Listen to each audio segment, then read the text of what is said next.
মানে আজকে সকাল থেকেই আমি ভাবছিলাম যে আজকের এই ঈদের দিনে নিশ্চিত এরকম একটা গোলাগুলির ঘটনা দেশের কোনো না কোনো কোণা থেকে অবশ্যই উঠে আসবে। না মানে আমি মনে মনে চাইছিলাম না, কিন্তু এরকমই একটা শঙ্কা মনের ভিতরে চলছিল যে নিশ্চিত কোনো না কোনো কোণা থেকে একটা গোলাগুলির ঘটনা, আওয়ামী লীগের একটা জ্বলন্ত রূপ আজকে দেখা যেতে পারে। তো সেটাই এখন সন্ধেবেলা আমরা খবর পাচ্ছি যে সেরকম কিছুই ঘটনা ঘটেছে। এবং এই যে ঘটনাটা ঘটেছে এটা বলা ভালো ঘটারই ছিল। তো এখন আগে আপনাদেরকে খবরটা শোনাবো। ইতিমধ্যে হয়তো আপনারা শুনে ফেলেছেন যে ন্যাটোরে আওয়ামী লীগের যে উত্তপ্ত রূপ, সে খবরটা। তো খবরটাই আগে আপনাদেরকে শোনাই, তারপরে আমরা একটু দেখব যে এই ঘটনাটা কেন হলো। মানে জবাবদিহিতার তো ব্যাপার আছে, কেননা বিএনপি জামাত শিবির এখন বলবে যে ঈদের দিনে দেখো আওয়ামী লীগ কতটা দুষ্কৃতি পরায়ণ তাদের মানসিকতা, যে ঈদের দিনেও এরকম ঘটনা ঘটিয়েছে। তো সেটার একটা জবাবদিহিতা তো আছে, সেটা পরে আসছে। আগে ঘটনাটা আপনারা যারা শোনেননি যে ন্যাটোরে কিভাবে আওয়ামী লীগ মানে তাদের জ্বলন্ত রূপটা দেখিয়েছে, সেটা একটু বুঝে নিন।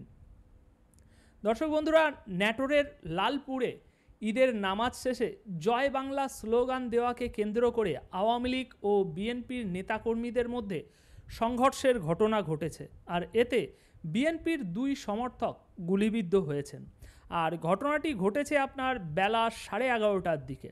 এখন প্রত্যক্ষদর্শী সূত্রে এবং গণমাধ্যমের বরাতে আমরা যা জানতে পারছি যে কিসে কি হয়েছে ঘটনা, সেটা হচ্ছে ঈদের নামাজ শেষে আওয়ামী লীগ ও যুবলীগ ও ছাত্রলীগের কর্মীরা জয় বাংলা স্লোগান দিতে থাকেন, দিয়ে রাস্তা থেকে এগিয়ে আসতে থাকে, যেমনটা আপনারা এখানে ছবিতে দেখছেন।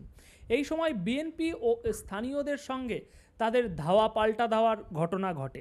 গণমাধ্যমে স্থানীয় বলা হচ্ছে, স্থানীয় তো না, সব বিএনপি লোকজনই তারাই পাল্টা ধাওয়ার ঘটনা ঘটায়। এরপর সংঘর্ষের প্রথম দিকে সাব্বির নামের একজন বিএনপির কর্মী আহত হন, তাকে উপজেলা স্বাস্থ্য কমপ্লেক্সে চিকিৎসা দেওয়া হয়। এর কিছুক্ষণ পর পরিস্থিতি একটু শান্ত হলে আওয়ামী লীগ সমর্থকরা আবারও বিএনপির সমর্থকদের উপরে ঢিসুম করে, ওটা আর বলছি না ইউটিউবের কারণে। এই সময় 30-40 রাউন্ড ঢিসুম ছোড়া হয় আওয়ামী লীগের তরফ থেকে। এতে বিএনপির দুই সমর্থক গুলিবিদ্ধ হয়েছেন। এখন এই বিষয়ে লালপুর থানার ভারপ্রাপ্ত কর্মকর্তা ওসি নাজিমুল হক বলছেন, ঘটনার পরপরই ঘটনাস্থলে অতিরিক্ত পুলিশ মোতায়েন করা হয়েছে। এখন পরিস্থিতি স্বাভাবিক রয়েছে, দোষীদের দ্রুত আইনের আওতায় আনা হবে। এছাড়াও ন্যাটোরের পুলিশ সুপার আজাদ হোসেন বলছেন, বিষয়টির তদন্ত চলছে। সংঘর্ষের ঘটনায় জড়িত থাকার অভিযোগে ইতিমধ্যেই 5 জনকে গ্রেপ্তার করা হয়েছে। তো দর্শক, এই হচ্ছে ঘটনা যেটা ন্যাটোরে ঘটেছে বেলা 11:30টার দিকে। এবার আসি আমরা ঘটনাটি কেন ঘটেছে, কেন বললাম আমি যে ঘটনাটি ঘটারই ছিল, সেই বিশ্লেষণে।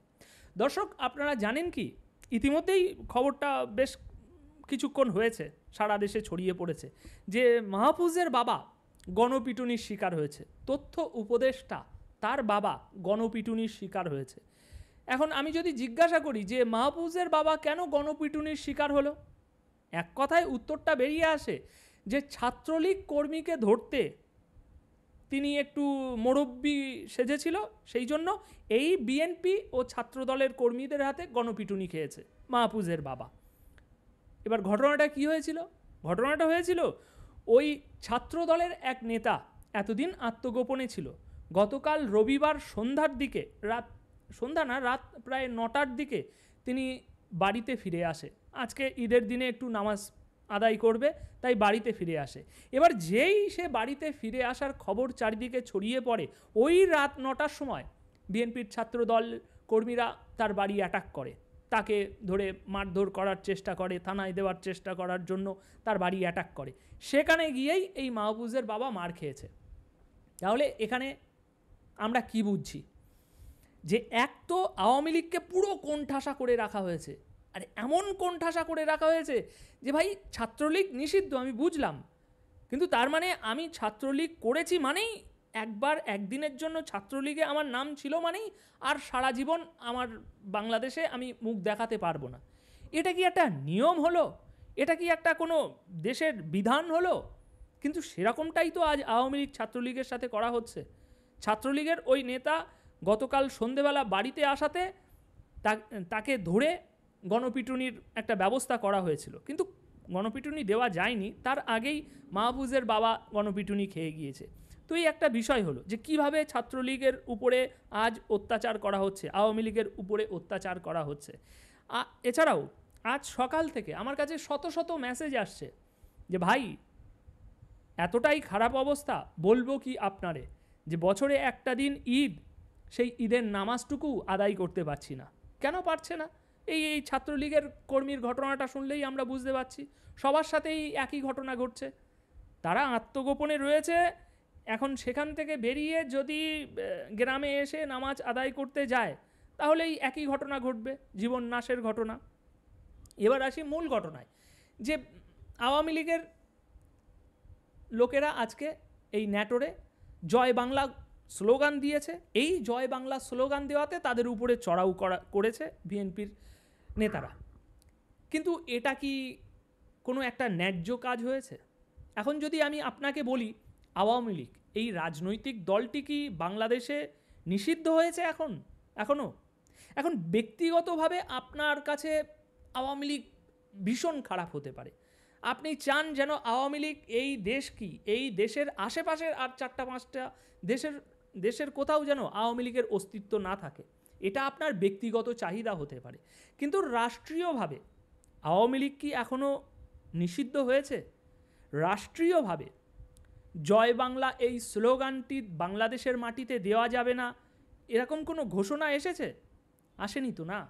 কিন্তু তা সত্ত্বেও আমি একজন বাংলাদেশি হয়ে আজ জয় বাংলা যদি স্লোগান দিই বাংলাদেশের মাটিতে দাঁড়িয়ে, সেখানে যদি আপনি বা আপনার সাঙ্গপাঙ্গরা আমার উপরে আক্রমণ করে অতর্কিতভাবে, তাহলে এখানে অন্যায়টা কে করছে, অপরাধটা কে করছে? এখন আমি বারবার বলছি যে আপনি বা আপনার দলের মানুষদের ব্যক্তিগত ব্যাপক ক্ষোভ থাকতে পারে, আমি আওয়ামী লীগ করি তাই আওয়ামী লীগের উপরে। এখন সেই ক্ষোভের কারণে আপনি কিন্তু আমার উপরে হামলা চালাতে পারেন না, সেটা সম্পূর্ণ একটি অপরাধজনক কাজ। তো এই জায়গায় যে ঘটনাটি ঘটেছে, এখানে কে অপরাধী? এখন এই আওয়ামী লীগের কর্মীরা ঈদের নামাজ শেষে জয় বাংলা স্লোগান দিতে দিতে যে এগিয়ে আসছিল, মাত্র তো কয়েকজন ছিল, তাদের উপরে চড়াও হওয়ার কোনো দরকার ছিল? তাদের উপরে এই যে অতর্কিত হামলা করতে গিয়েছিল বিএনপির নেতাকর্মীরা, এটা তো একটা নেক্কারজনক কাজ করেছে, তাই না? তো এরকমই নেক্কারজনক কাজ, এরকমই একেবারে দেয়ালে পিঠ ঠেসিয়ে দেওয়ার মতো কাজ, ছাত্রলীগ আওয়ামী লীগের কর্মীদেরকে মাথা তুলতে না দেওয়ার মতো কাজ সারা দেশে ঘটিয়ে চলেছে এখন বিএনপির কর্মীরা, ছাত্রদলের কর্মীরা। তো সেই কারণেই এখন তো এই সবে শুরু হয়েছে ধীরে ধীরে বাইরে বেরিয়ে আসা। এরপর আরও এদের যে মানে আপনারা এখন এইটাই বলবেন যে গোলাগুলির ঘটনা হয়েছে, সুতরাং কতটা নৃশংস।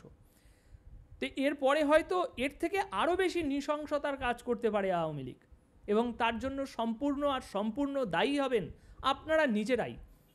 কারণ তাদেরকে আপনারা সেটা করতে বাধ্য করছেন, ফোর্স করছেন। তুমি আরও নৃশংস হও, তুমি আরও উগ্র হও, এটা হওয়ার পিছনে তাদেরকে মোটিভেট করছে এই বিএনপি জামাত শিবিরেরা। অনেকে বলে না যে ও একটা জঙ্গি, কিন্তু জঙ্গি কেন হয়েছে তার পিছনে কত কারণ আছে তুমি জানো? তো আগামী দিনে আওয়ামী লীগ বা ছাত্রলীগ যদি সেরকম কোনো বিস্ফোরক কাজ করে বসে, তাহলে তার পিছনেও অনেক কারণ থাকবে। আর সেই কারণগুলো হচ্ছে এইটা, কারণ আজ আপনারা তাদেরকে বাঁচতে দিচ্ছেন না। তারা কেবল একটা রাজনৈতিক দলের সাথে ছিল বলে তাদের জীবন আজ দুর্বিষহ হয়ে উঠেছে। সুতরাং তারা এখন কি করবে? তো সেটাই, যেটা হওয়ার ছিল সেটাই হয়েছে। এখন এখানে তো আমরা দেখছি যে গণমাধ্যমে যা রিপোর্ট উঠে আসছে, 30-40 রাউন্ড গুলি ছোড়া হয়েছে। তো পারলেন কি আওয়ামী লীগকে দমিয়ে রাখতে? এত তো চেষ্টা হচ্ছে চারিদিক থেকে, এত প্রেশার সত্ত্বেও মানুষ কোনোভাবেই বঙ্গবন্ধুকে ভুলছে না, আওয়ামী লীগকে সমর্থন করা ভুলছে না, ছাড়ছে না। কেন? কারণ সেটা সম্ভব নয়। এখন আপনারা পুরোপুরি রাষ্ট্র ক্ষমতায় রয়েছেন, যা ইচ্ছা তাই করছেন, কিন্তু এই যে রাষ্ট্র ক্ষমতায় থাকার যে সময়সীমা, সেটা আরেকটু বাড়ুক, আরেকটু পুরনো হোক, তারপর বিষয়টা আরও জমে যাবে। এখন দর্শক, আপনাদের কাছে জানতে চাইব, নাটোরে এই যে ঘটনাটি ঘটিয়েছে আওয়ামী লীগ, এ বিষয়ে আপনাদের কি মতামত? তারা কি এই ঘটনাটা ঘটাতে বাধ্য হয়েছে? আপনারা কি ভাবছেন? কমেন্ট বক্সে অবশ্যই জানিয়ে যাবেন। ধন্যবাদ সকলকে।